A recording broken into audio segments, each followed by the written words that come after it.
തൊടുപുഴയിലെ quotation കൊലപാതകത്തിൽ നിർണായക വഴിത്തിരിവ്. പ്രതിപട്ടികയിൽ കൂടുതൽ പേർ ഉൾപ്പെടാൻ സാധ്യത. മുഖ്യപ്രതി ജോമോന്റെ കുടുംബത്തിന്റെ പങ്കാളിത്തമാണ് പോലീസ് അന്വേഷിക്കുന്നത്. PA സാഗർ ചേരുന്നു കൂടുതൽ വിവരങ്ങളുമായി. സാഗർ, എന്തായാലും ഈ കൊട്ടേഷൻ കൊലപാതകത്തിൽ നിർണായക വഴിത്തിരിവുണ്ടായിരിക്കുകയാണ്. പ്രതിപട്ടികയിൽ കൂടുതൽ പേർ ഉണ്ടാവാനുള്ള സാധ്യതയുണ്ടെന്ന് പോലീസ് പറയുന്നു, അല്ലേ? തീർച്ചയായും ഭവ്യ, ഈ പ്രതിപട്ടികയിൽ കൂടുതൽ പേർ ഉണ്ടാവുമെന്ന് തന്നെയാണ് പോലീസ് നൽകുന്ന സൂചന.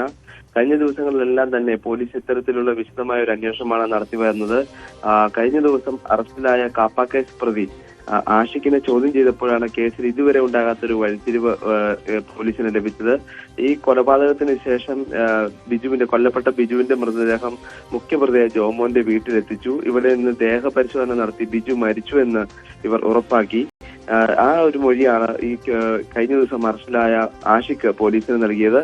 തുടർന്ന് ഇന്നലെ പോലീസ് ഈ മുഖ്യപ്രതിയായ ജോമോന്റെ വീട്ടിൽ ഫോറൻസിക് വിദഗ്ധർ അടക്കം എത്തി പരിശോധന നടത്തി.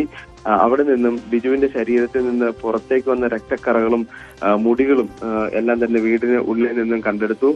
വീടിനുള്ളിലെ ഒരു മുറിയിലാണ് ഈ ബിജുവിനെ ഇവർ കിടത്തിയത്. അന്ന് രാത്രി തന്നെ കൊണ്ടേ കിടത്തിയത്. ആ മുറിയിൽ നിന്നാണ് രക്തക്കറകളും മുറികളും ഉൾപ്പെടെ ഫോറൻസിക് സംഘം ശേഖരിച്ചത്. കൂടാതെ വീട്ടിലെ ഈ രക്തക്കറ തുടച്ചു മാറ്റിയതായും പോലീസ് സ്ഥിരീകരിച്ചിട്ടുണ്ട്. ഇവിടെയാണ് ജോമോന്റെ കുടുംബത്തിലുള്ളവരുടെ അടക്കം പങ്കാളിത്തം പോലീസ് സംശയിക്കുന്നത്.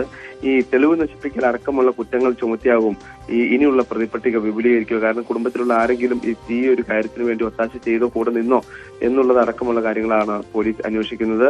ഈ പ്രതിയായ ആഷിഖിന്റെ ധരിച്ചിരുന്ന ഷൂവിൽ നിന്ന് രക്തക്കറയും പോലീസ് കണ്ടെത്തിയിട്ടുണ്ട്. ഈ തട്ടിക്കൊണ്ടുപോയ വാനിൽ വെച്ച് ബിജുവിന്റെ തലയിൽ കാലുകൊണ്ട് ശക്തമായി ചവിട്ടിയത് ഈ ആഷിഖാണ്. തുടർന്നാണ് ഇന്നാണ് പോലീസ് സംഘം ഇത്തരത്തിലൊരു തീരുമാനത്തിലേക്ക് എത്തുക. ഭവ്യ, സാഗറാണ് വിവരങ്ങൾ നൽകിയത്. നന്ദി.